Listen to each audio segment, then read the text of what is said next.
మే 13న fan మీద 2 ఓట్లు వేసి మే 13న ఫ్యాన్ మీద 2 ఓట్లు వేసి మరో 100 మందికి చెప్పి వేయించి మనందరి పార్టీని కూడా గెలిపించడానికి అభివృద్ధి నిరోధకులను పేదల వ్యతిరేకులను ఓడించడానికి మీరంతా కూడా సిద్ధమేనా అడుగుతా ఉన్నాను.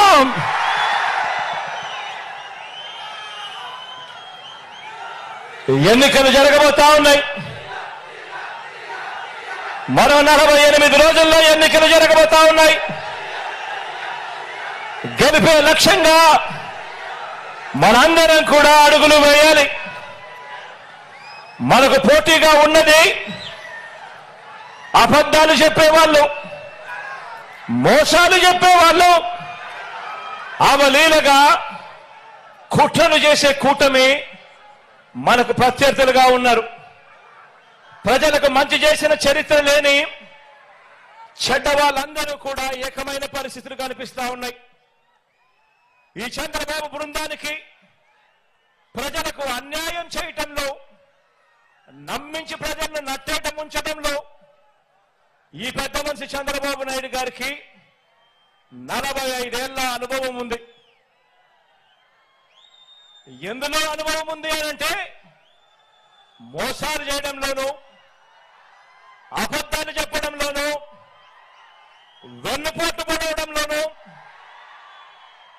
కుట్రలతో కుతంత్రాలలోనూ 45 ఏళ్ల అనుభవం ఉంది పెద్ద మనిషికి. మేనిఫెస్టోను ఎన్నికలు కాగానే చెత్తబుట్టలో పడేయటంలో కూడా ఈ పెద్ద మనిషికి 14 సంవత్సరాల అనుభవం ఉంది. ఎన్నికలప్పుడు మాత్రమే మేనిఫెస్టో గుర్తుకొస్తుంది, రంగురంగుల కాగితాలు గుర్తుకొస్తాయి. ఎన్నికలు అయిపోతూనే చెత్తబుట్టలో పడేస్తారు మేనిఫెస్టోను. ఈ రకంగా 14 సంవత్సరాలుగా ప్రజలను మోసం చేస్తూ వస్తున్నారు. వీరికి కుట్రలు కుతంత్రాలే కాదు, మోసాలు వెన్నుపోట్లే కాదు, అబద్ధాలతో గోబల్స్ ప్రచారమే కాదు, కుటుంబాలను చీల్చటంలో కూడా బాగా అనుభవం ఉందని చెప్పి కూడా మీరందరూ కూడా చూస్తా ఉన్నారు. ఈ మధ్య జరుగుతా ఉన్న పరిణామాలు.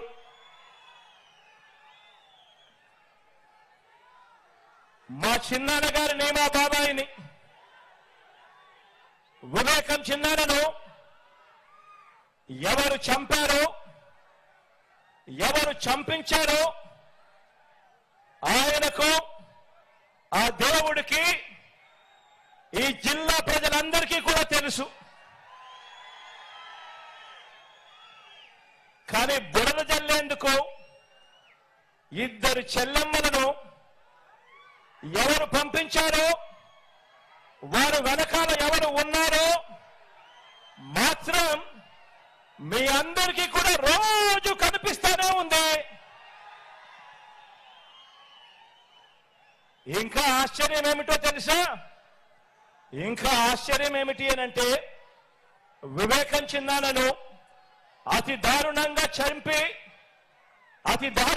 చంపి అవును నేనే చంపాను అని అతి హేయంగా బహిరంగంగా చెప్పుకుంటూ తిరుగుతా ఉన్న హంతకుడు, ఆ హంతకుడికి మద్దతిస్తా ఉన్నది ఎవరో కూడా మీరంతా కూడా రోజు చూస్తా ఉన్నారు. ఆ చంపినోడు ఉండాల్సింది జైల్లో, కానీ ఆ చంపినోడికి మద్దతిస్తూ నేరుగా నెత్తిన పెట్టుకొని మరీ మద్దతిస్తా ఉన్నది ఈ చంద్రబాబు, ఈ చంద్రబాబుకు సంబంధించిన ఎల్లో మీడియా, ఈ చంద్రబాబు మనుషులు. వీరి మద్దతు కోసం రాజకీయ స్వార్థంతో తప్పించిపోతా ఉన్న ఒకరిద్దరు నా వాళ్ళు. వీరంతా కూడా ఆ హంతకుడికి నిస్సిగ్గుగా ఆ హంతకుడికి మద్దతిస్తున్నారు అని అంటే దీని అర్థం ఏమిటి అని చెప్పి అడుగుతా ఉన్నా. చిన్నారని అన్యాయంగా ఎమ్మెల్సీ ఎన్నికల్లో ఓడించిన వారితో ఈరోజు చట్టాపట్టాలు వేసుకొని తిరుగుతున్నారు అనంటే దాని అర్థం ఏమిటి అని అడుగుతా ఉన్నా.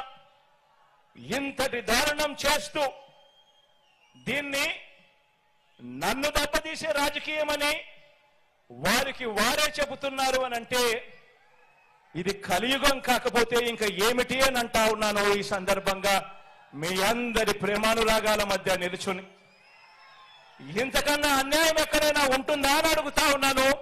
మీ అందరి ప్రేమానురాగాల మధ్య నిలుచుని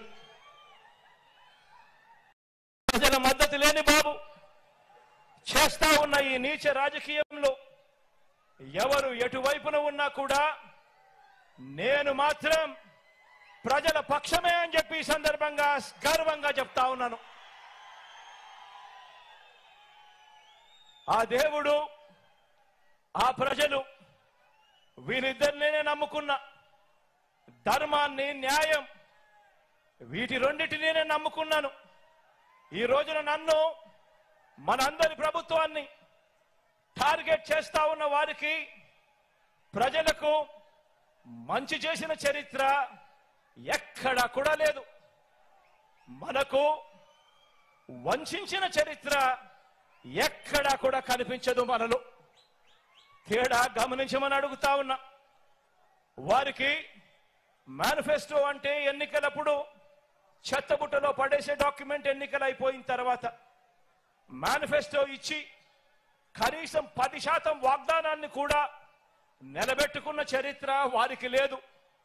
కానీ మేనిఫెస్టోను ఒక బైబిల్గా, మేనిఫెస్టోను ఒక ఖురాన్గా, మేనిఫెస్టోను ఒక భగవద్గీతగా ఇంత త్రికరణ శుద్ధిగా భావిస్తూ ఏకంగా మేనిఫెస్టోలో చెప్పిన హామీలు 99% వాగ్దానాలు నిలబెట్టుకున్న చరిత్ర మనది. తేడా గమనించమని కోరుతా ఉన్నా. మరో విషయం కూడా చెప్తా ఉన్నాను. ఈ మధ్యకాలంలోనే ఈ విషయం కూడా ఈ మధ్యకాలంలో పేపర్లలో వచ్చింది కాబట్టి టీవీలలో ఎక్కువగా ప్రత్యర్థులు వాళ్ళ ఎల్లో మీడియాలో ఎక్కువగా చూపిస్తా ఉన్నారు కాబట్టి చెప్తా ఉన్నా. ఎక్కడో బ్రెజిల్ నుంచి మన విశాఖకు చంద్రబాబు వదిన గారి